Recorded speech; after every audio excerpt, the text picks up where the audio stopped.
आपकी पार्टी है तो आपकी पार्टी से यहाँ कोई उम्मीदवारी करेगा सर? देखिए, हमारी हमारी जो राष्ट्रवादी जनलोक पार्टी है, 5 साल से हम लोग अलग अलग राज्यों में चुनाव लड़ रहे हैं। गुजरात में हमने अभी इसकी शुरुआत नहीं की, क्योंकि समाज जब उसके लिए तैयार होगा तो अवश्य ही हम चुनाव लड़ेंगे। और मुझे ऐसा लगता है कि अगर बीजेपी ने अपने प्रत्याशी में चेंज नहीं किया, पुरुषोत्तम रूपाला जी को चेंज नहीं किया, तो गुजरात के क्षत्रिय भाइयों को ये समझ जाना चाहिए कि ये बीजेपी की ही स्ट्रैटेजी है आपका अपमान करने की। और अब समय आ गया है कि हम भी अपनी पार्टी से किसी दूसरे समाज के भाई को चुनाव लड़ाएं, जिससे कि हम भाईचारा भी दिखा सके और ये बीजेपी और जो दूसरे राजनीतिक दल हैं इनको सबक भी सिखा सके, चाहे वो बीजेपी हो चाहे कांग्रेस हो, क्योंकि समय समय पर सभी लोगों ने हमारा अपमान जानबूझकर करते हैं। आप कह रहे हैं सर कि देश भर में आंदोलन पहुंचाएंगे, लेकिन ये आवाज तो पहले दिन से उठ रही है जब से आंदोलन की शुरुआत हुई है। लगभग 15 दिन हो गए होंगे, अब तक क्यों गुजरात के बाहर नहीं पहुंच पाया?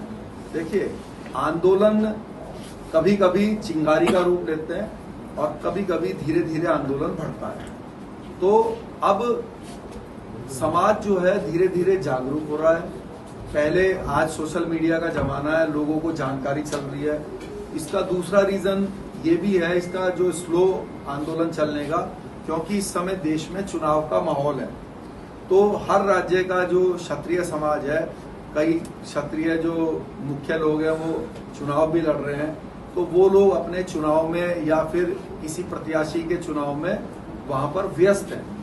मैं खुद क्योंकि एक राजनीतिक दल का संयोजक हूं, तो मैं हमारी पार्टी कई सीटों पर चुनाव भी लड़ रही है, तो मैं खुद कैसे आज का समय निकाल के आया हूं यहाँ पर मुझे मालूम है। तो इस समय इसलिए आंदोलन थोड़ी सी स्पीड जो है वो कम पकड़ रहा है, लेकिन हम प्रयास करेंगे आज आपकी प्रेस कॉन्फ्रेंस के बाद जो इस कमेटी के जो मुख्य लोग हैं, जो अगवन लोग हैं आगवन, तो उनसे चर्चा करेंगे।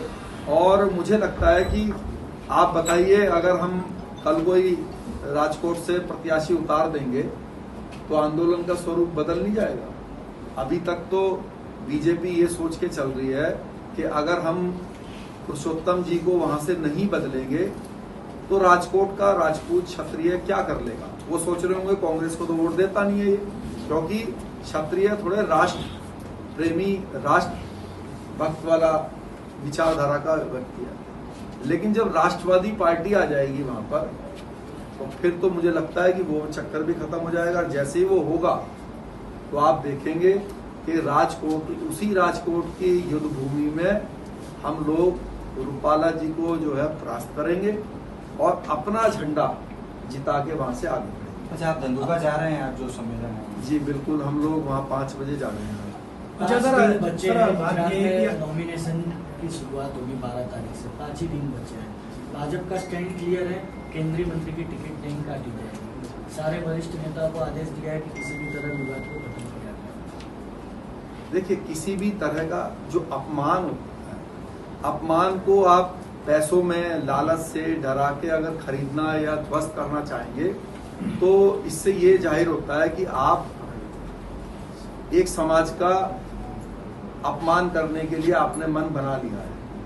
तो मुझे नहीं लगता कि आज कोई भी समाज का आगमन जो आ रहा है कि भाई कोई प्रस्ताव लेकर, अगर उस प्रस्ताव में उनका नाम बदलने के अलावा कोई भी बात है तो मुझे नहीं लगता कि उसको स्वीकार करने के लिए समाज आज तैयार है। तो अगर वो ऐसी हट लगा के बैठे हैं कि हमें जो है चुनाव लड़वाना है, लेकिन मैं आपके बता दूं, हमारा फर्ज है अपनी बात रखना।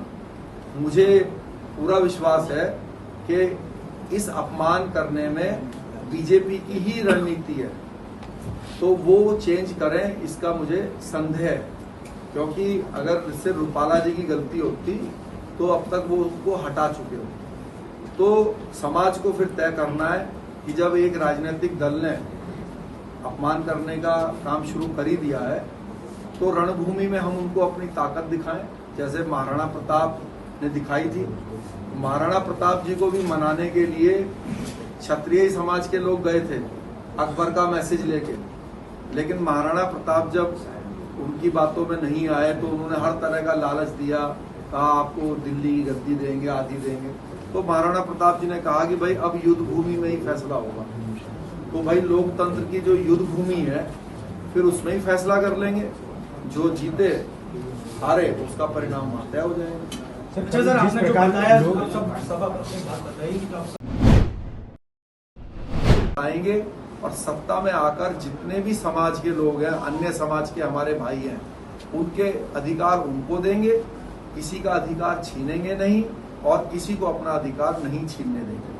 तो इस रास्ते पर चलकर हम लोग आगे बढ़ेंगे और मुझे विश्वास है कि भारतीय जनता पार्टी ये जो रूपाला जी ने जो स्टेटमेंट दिया है, असल में क्या है, मोदी जी ने उनको मंत्रालय ही गलत दिया हुआ है।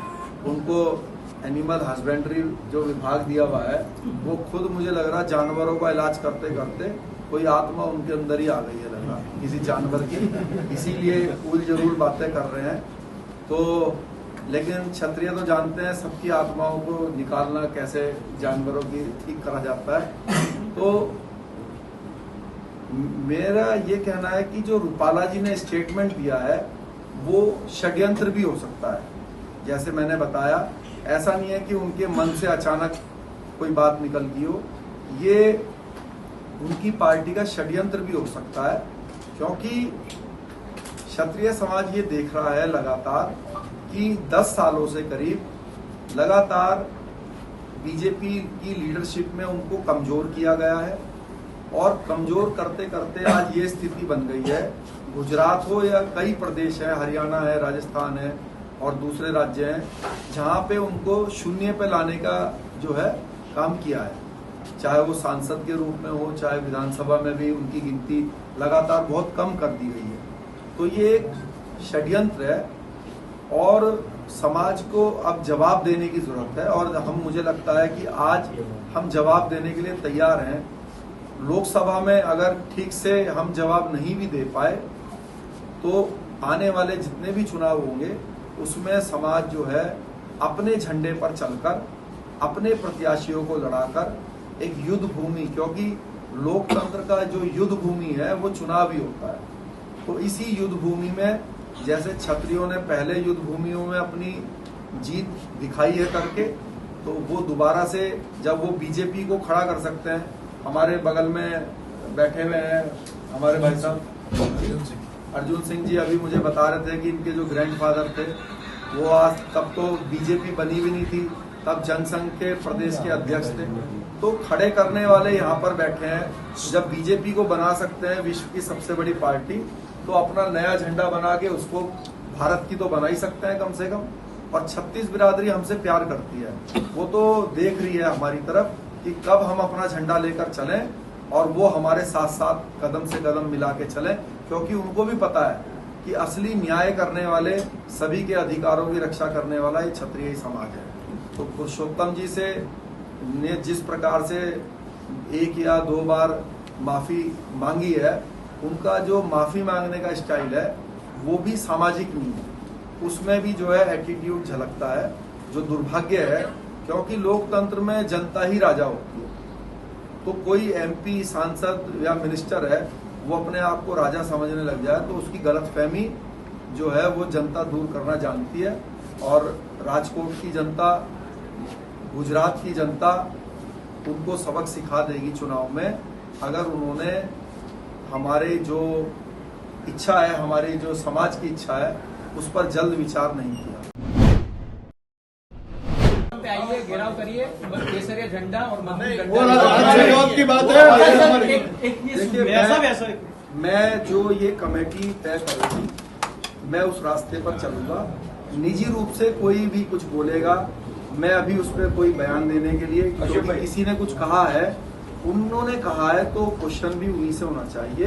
उनके क्वेश्चन का आंसर मैं नहीं दे सकता, मैं सिर्फ आंसर दे सकता हूँ जो ये मेरे बगल में बैठे हैं, ये जो बोलेंगे हम उसका आंसर देंगे। तो आपको ऐसे नहीं लगता कि आपका जो बयान है, या तो संकलन समिति तय करे, आपकी पार्टी मैदान में उतरे, या फिर संकलन समिति खुद अपना इंडिपेंडेंट कैंडिडेट उतारे मैदान में?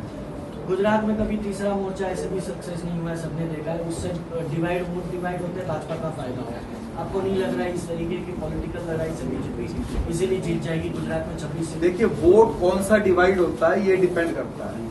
अगर वोट खुद बीजेपी का कोर वोटर डिवाइड होता है तो उससे बीजेपी को कैसे लाभ हो जाएगा? वोट कौन सा डिवाइड होता है ये डिपेंड करता है ना राजनीति में। जो 80% वोटर जो भाजपा का है, अगर वो उससे नाराज होकर डिवाइड हो रहा है तो इसमें बीजेपी को कैसे लाभ हो जाएगा? उससे तो उनको लॉस होएगा। तो ये तो क्लियर राजनीति है, वो ऐसा नहीं चाहेंगे और मुझे उम्मीद है कि वो इसमें सुधार करेंगे, उनको चेंज करेंगे। हो सकता है कल तक उनका मन ना बना हो, आज की प्रेस कॉन्फ्रेंस के बाद बन जाए और क्षत्रिय लोग अपना अधिकार अपना लेना जानते हैं। अगर किसी चीज की लोकतंत्र में जैसे अधिकार छीन के लिया जाता है, वो भी हम उससे पीछे समाज हटेगा नहीं।